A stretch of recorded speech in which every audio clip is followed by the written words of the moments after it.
ಎಲ್ಲರಿಗೂ ಈದ್ ಮಿಲಾದ್ ಅಂತಾರಾಷ್ಟ್ರೀಯ ಹಬ್ಬದ ಶುಭಾಶಯಗಳನ್ನು ಮೊದಲಿಗೆ ಕೋರಲಿಕ್ಕೆ ಬಯಸ್ತಾ ಇದ್ದೇನೆ.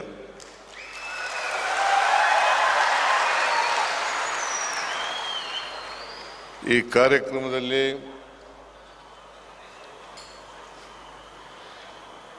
ದೇಶದ ನಾನಾ ಭಾಗಗಳಿಂದ ಬಂದಿರತಕ್ಕಂಥ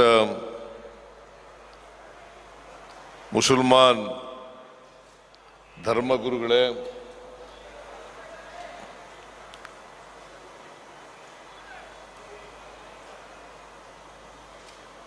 ಸಚಿವರಾದಂಥ ಜಮೀರ್ ಅಹಮದ್ ಖಾನ್ ಅವರೇ,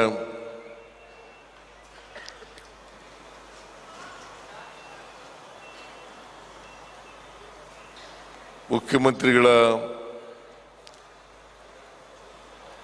ರಾಜಕೀಯ ಕಾರ್ಯದರ್ಶಿಗಳಾದಂಥ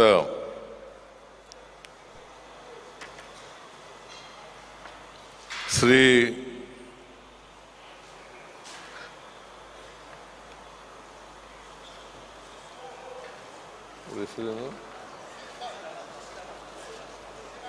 ನಜೀರ್ ಅಹಮದ್ ಅವರೇ,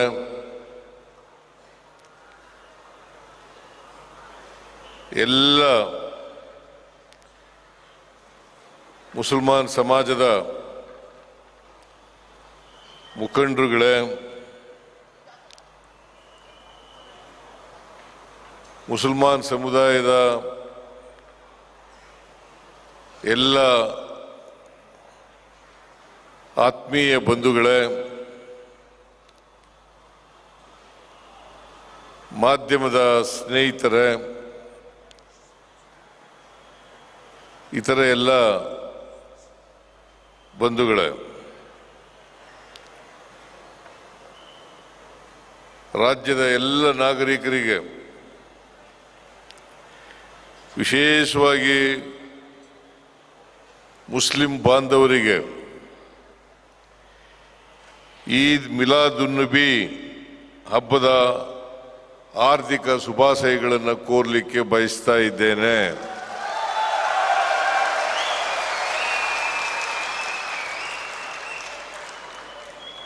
ಬಹಳ ಸಂತೋಷದ ವಿಚಾರ,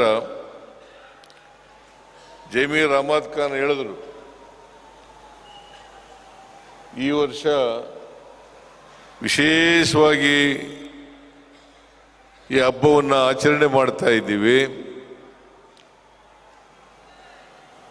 ನೀವು ಬರಲೇಬೇಕು ಅಂತೇಳಿ ಹೇಳಿದರು. ಎಲ್ಲರೂ ಒಟ್ಟುಗೂಡಿ ಈ ಹಬ್ಬವನ್ನು ಆಚರಣೆ ಮಾಡ್ತಾ ಇರೋದ್ರಿಂದ ನೀವು ಬರಲೇಬೇಕು ಅಂತೇಳಿ ಒತ್ತಾಯವನ್ನು ಮಾಡಿದ್ರು. ಹಾಗಾಗಿ ಇಂಥ ಬೃಹತ್ ಸಭೆಯಲ್ಲಿ ನಿಮ್ಮನ್ನೆಲ್ಲ ಉದ್ದೇಶಿಸಿ ಭಾಷಣ ಮಾಡ್ತಕ್ಕಂಥ ಅವಕಾಶ ಸಿಕ್ಕಿದೆ. ಅದಕ್ಕಾಗಿ ನಾನು ಈ ಸಂಘಟಕರಿಗೆ ಧನ್ಯವಾದಗಳನ್ನು ಹೇಳಲಿಕ್ಕೆ ಬಯಸ್ತಾ ಇದ್ದೇನೆ.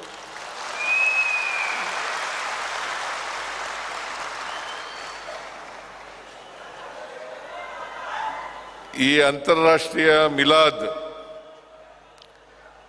ಸಮ್ಮೇಳನವನ್ನು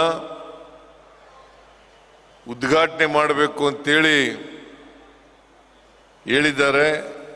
ಇದನ್ನು ಅತ್ಯಂತ ಸಂತೋಷದಿಂದ ಉದ್ಘಾಟನೆಯನ್ನು ಮಾಡಿದ್ದೇನೆ ಅಂತಕ್ಕಂಥ ಮಾತುಗಳನ್ನು ಹೇಳಲಿಕ್ಕೆ ಬಯಸ್ತಾ ಇದ್ದೇನೆ.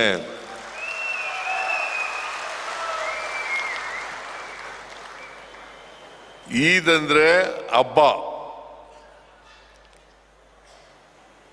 ಮಿಲಾದ್ ಉನ್ ನಬಿ ಎಂದರೆ ಪ್ರವಾದಿ ಮಹಮ್ಮದ್ ಅವರ ಹುಟ್ಟಿದ ದಿನ ಎಂದರ್ಥ. ಇವತ್ತು ನೀವೆಲ್ಲರೂ ಕೂಡ ಅತ್ಯಂತ ಸಂಭ್ರಮದಿಂದ, ಸಂತೋಷದಿಂದ, ಸಡಗರದಿಂದ ಮೊಹಮ್ಮದ್ ಪ್ರವಾದಿಯವರ ಹುಟ್ಟಿದ ದಿನವನ್ನು ಆಚರಣೆ ಮಾಡ್ತಾ ಇದ್ದೀರಿ. ನಾನು ಕೂಡ ಈ ಹುಟ್ಟಿದ ದಿನ ಕಾರ್ಯಕ್ರಮದಲ್ಲಿ ಭಾಗವಹಿಸಿ ಅವರಿಗೆ ಗೌರವವನ್ನು ಸಲ್ಲಿಸ್ತಕ್ಕಂಥ ಕೆಲಸವನ್ನು ಮಾಡ್ತಾ ಇದ್ದೇನೆ ಅಂತಕ್ಕಂಥ ಮಾತುಗಳನ್ನು ಹೇಳಲಿಕ್ಕೆ ಬಯಸ್ತಾ ಇದ್ದೇನೆ. ಒಂದು ಅಂದಾಜಿನ ಪ್ರಕಾರ ಅವರು ಹುಟ್ಟಿ 1500 ವರ್ಷಗಳು ಆಗಿದ್ದಾವೆ ಅಂತೇಳಿ ನಾವೆಲ್ಲರೂ ಕೂಡ ತಿಳ್ಕೊಂಡಿದ್ದೇವೆ. ಇಂಥ ಪವಿತ್ರವಾದ ದಿನದಂದು ಅವರ ಹುಟ್ಟಿದ ಹಬ್ಬವನ್ನು ನೀವೆಲ್ಲರೂ ಕೂಡ ಸೇರಿ ಆಚರಣೆ ಮಾಡ್ತಾ ಇರ್ತಕ್ಕಂಥದ್ದು ಬಹಳ ಸಂತೋಷದ ವಿಚಾರ, ಬಹಳ ಗೌರವದ ವಿಚಾರ. ನೀವೆಲ್ಲರೂ ಕೂಡ ಅವರನ್ನು ಸ್ಮರಿಸ್ಕೊಳ್ಳೇಬೇಕಾದಂಥ ಮಾತುಗಳನ್ನು ಈ ಸಂದರ್ಭದಲ್ಲಿ ಹೇಳಲಿಕ್ಕೆ ಬಯಸ್ತಾ ಇದ್ದೇನೆ.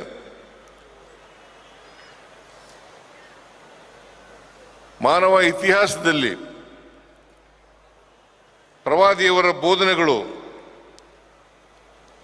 ಅನೇಕ ಕ್ರಾಂತಿಕಾರಿಕ ಬದಲಾವಣೆಗಳನ್ನು ಸಮಾಜದಲ್ಲಿ ಮಾಡಿದ್ದಾವೆ ಅಂತಕ್ಕಂಥ ಮಾತುಗಳನ್ನು ಹೇಳಲಿಕ್ಕೆ ಬಯಸ್ತಾ ಇದ್ದೇನೆ. ಪ್ರವಾದಿಯವರು ಜನಿಸುವುದಕ್ಕಿಂತ ಮುಂಚಿತವಾಗಿ ಅರಬ್ಬಿನ ಮರಳುಗಾಡಿನಲ್ಲಿ ಅನೇಕ ಪಶುಪಾಲಕ ಬುಡಕಟ್ಟು ಜನಾಂಗದವರು ವಾಸ ಮಾಡ್ತಾ ಇದ್ರು. ಅವ್ರಿಗೆ ಒಬ್ರಿಗೊಬ್ಬರನ್ನ ಕಂಡ್ರೆ ಆಗ್ತಾ ಇರಲಿಲ್ಲ. ಬಹಳ ಮುಖ್ಯವಾಗಿ ಅವತ್ತು ಕುರಿ, ಮೇಕೆ, ಒಂಟೆಗಳನ್ನು ಸಾಕ್ತಕ್ಕಂಥ ಕೆಲಸವನ್ನು ಮಾಡ್ತಾ ಇದ್ರು. ಇನ್ನು ಕೆಲವು ಬುಡಕಟ್ಟಿನ ಜನರು ವ್ಯಾಪಾರ ಮಾಡ್ತಾ ಇದ್ದಂಥ ಜನರಿಗೆ ರಕ್ಷಣೆಯನ್ನು ಕೊಡ್ತಕ್ಕಂಥ ಕೆಲಸವನ್ನು ಮಾಡ್ತಾ ಇದ್ರು. ಸಾಮಾನ್ಯವಾಗಿ ವಿವಾಹ, ಊಟ, ಪ್ರಾರ್ಥನೆ ಮುಂತಾದವುಗಳಲ್ಲಿ ಮನುಷ್ಯ ಸಮಾಜದೊಳಗಿನ ಅಸಮಾನತೆ, ತಾರತಮ್ಯಗಳನ್ನು ತೊಡೆದುಹಾಕಲು ಪ್ರವಾದಿಯವರು ಇನ್ನಿಲ್ಲದ ಪ್ರಯತ್ನಗಳನ್ನು ಮಾಡಿದ್ರು ಅಂತಕ್ಕಂಥದ್ದನ್ನು ಅರ್ಥ ಮಾಡ್ಕೋಬೇಕಾಗ್ತದೆ. ಪ್ರಾರ್ಥನೆ ಮಾಡುವಾಗ ಬಡವ ಶ್ರೀಮಂತರೆನ್ನದೆ ಭುಜಕ್ಕೆ ಭುಜ ತಾಗಿಸಿ ನಿಲ್ಲಬೇಕು. ಎದುರು ಬಂದವರನ್ನು ವ್ಯತ್ಯಾಸ ಮಾಡದೆ ಅಪ್ಪಿಕೊಳ್ಳಬೇಕು. ಇದು ಮತ್ತೆ ಒಂದೇ ಪಂಕ್ತಿಯಲ್ಲಿ ಊಟಕ್ಕೆ ಕೂರಬೇಕು ಅಂತಕ್ಕಂಥದ್ದು ಪ್ರವಾದಿಯವರು ಮಾಡಿದಂಥ ಪ್ರಯತ್ನ ಅಂತಕ್ಕಂಥ ಮಾತುಗಳನ್ನು ಹೇಳಿದೆ. ಇದು ಸಾಮಾನ್ಯವಾದಂಥ ವಿಚಾರ ಅಲ್ಲ. ಎಲ್ಲರನ್ನು ಕೂಡ ಒಟ್ಟುಗೂಡಿಸ್ತಕ್ಕಂಥದ್ದು, ಒಂದೇ ವೇದಿಕೆಯಲ್ಲಿ ಪ್ರಾರ್ಥನೆ ಮಾಡ್ತಕ್ಕಂಥದ್ದು, ಒಟ್ಟಿಗೆ ಕೂತು ಊಟ ಮಾಡ್ತಕ್ಕಂಥದ್ದು, ಪರಸ್ಪರ ಎದುರು ಬಂದವರನ್ನು ಅಪ್ಕೊಳ್ತಕ್ಕಂಥದ್ದು ಇದೆಯಲ್ಲ, ಇದು ಮಾನವೀಯತೆಯ ಲಕ್ಷಣ ಅಂತಕ್ಕಂಥ ಮಾತುಗಳನ್ನು ಹೇಳಲಿಕ್ಕೆ ಬಯಸ್ತೇನೆ. ಒಂದು ಕಡೆ ವಿನೋಬ ಭಾವೆಯವರು ಹೇಳ್ತಾರೆ, ಬರೆದಿದ್ದಾರೆ, ಏನಪ್ಪಾ ಅಂತಂದ್ರೆ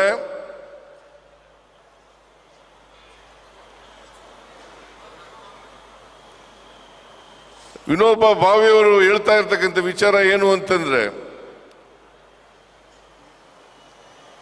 ಇಸ್ಲಾಂ ಅಂದರೆ ಶಾಂತಿ,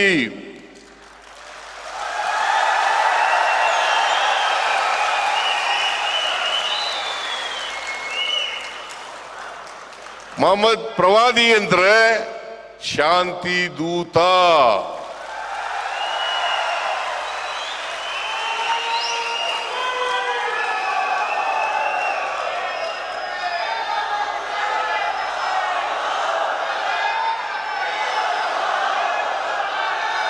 ಸಮಾಜದಲ್ಲಿ ಶಾಂತಿಯನ್ನು ಕಾಪಾಡಲಿಕ್ಕೆ, ಮನುಷ್ಯತ್ವವನ್ನು ಬೆಳೆಸಲಿಕ್ಕೆ, ಈ ಬಾಂಧವ್ಯವನ್ನು ಬೆಳೆಸಲಿಕ್ಕೆ, ಪರಸ್ಪರ ಪ್ರೀತಿ, ವಿಶ್ವಾಸ, ಗೌರವ ಇವುಗಳನ್ನು ನೆಲೆಸಲಿಕ್ಕೆ ಪ್ರಯತ್ನ ಮಾಡಿದಂಥವರು ಮೊಹಮ್ಮದ್ ಪ್ರವಾದಿಯವರು ಅಂತಕ್ಕಂಥದ್ದನ್ನು ಇವತ್ತು ಅರ್ಥ ಮಾಡ್ಕೋಬೇಕಾಗುತ್ತೆ.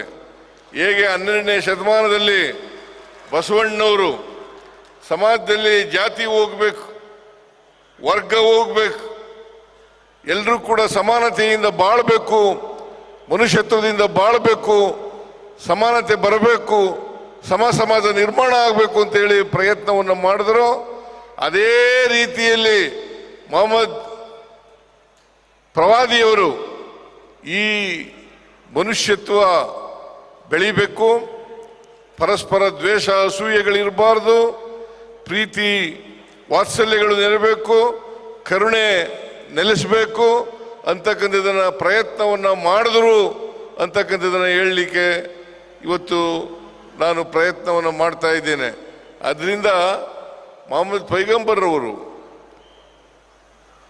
ಪ್ರವಾದಿಯವರು, ಈ ದೇಶದಲ್ಲಿ ಯಾವುದೇ ಧರ್ಮ ಇರಬಹುದು, ಆ ಧರ್ಮ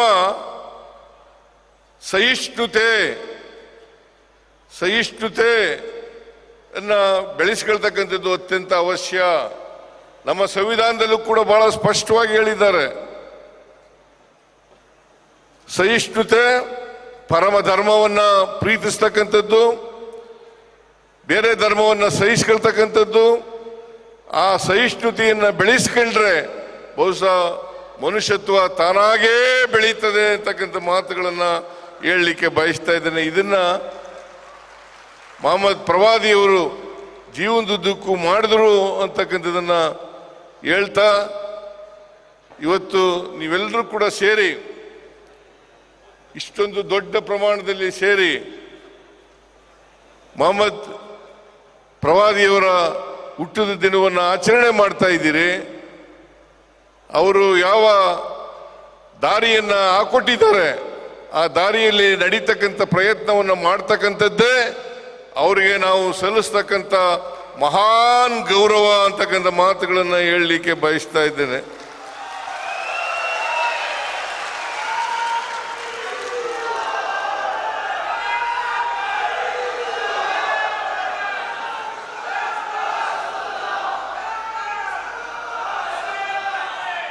ಇವತ್ತಿನ ದಿನ ಮೊಹಮ್ಮದ್ ಪ್ರವಾದಿಯವರನ್ನ ನೆನಪು ಮಾಡ್ಕೊಳ್ತಾ ನಾವೆಲ್ಲರೂ ಅವರು ಹಾಕೊಟ್ಟಂಥ ದಾರಿನಲ್ಲಿ ನಡೀತಕ್ಕಂಥ ಪ್ರಯತ್ನವನ್ನು ಮಾಡೋಣ ಅಂತಕ್ಕಂಥ ಮಾತುಗಳನ್ನು ಹೇಳಿ ಮೊಹಮ್ಮದ್ ಪ್ರವಾದಿಯವರಿಗೆ ಅನೇಕ ಧನ್ಯವಾದಗಳನ್ನು ಹೇಳುತ್ತಾ, ಅವರು ನಮ್ಮ ಜೊತೆಯಲ್ಲಿ ಇರಲಿ, ನಮಗೆ ಯಾವತ್ತೂ ಕೂಡ ಪ್ರೀತಿ, ಕರುಣೆ, ವಾತ್ಸಲ್ಯ ಇವುಗಳನ್ನು ಬೆಳೆಸ್ತಕ್ಕಂಥದ್ದು, ಮನುಷ್ಯತ್ವವನ್ನು ಬೆಳೆಸ್ತಕ್ಕಂಥ ಕೆಲಸವನ್ನು ಮಾಡಲಿ ಅಂತ ಪ್ರಾರ್ಥನೆಯನ್ನು ಮಾಡಿ ನನ್ನ ಮಾತುಗಳನ್ನು ಮುಗಿಸ್ತೇನೆ. ನಿಮ್ಮೆಲ್ಲರಿಗೂ ಮತ್ತೊಮ್ಮೆ ಪ್ರವಾದಿ ಮೊಹಮ್ಮದರ ಜನ್ಮದಿನದ ಶುಭಾಶಯಗಳನ್ನು ಕೋರಿ ನನ್ನ ಮಾತುಗಳನ್ನು ಮುಗಿಸ್ತೇನೆ. ಜೈ ಹಿಂದ್, ಜೈ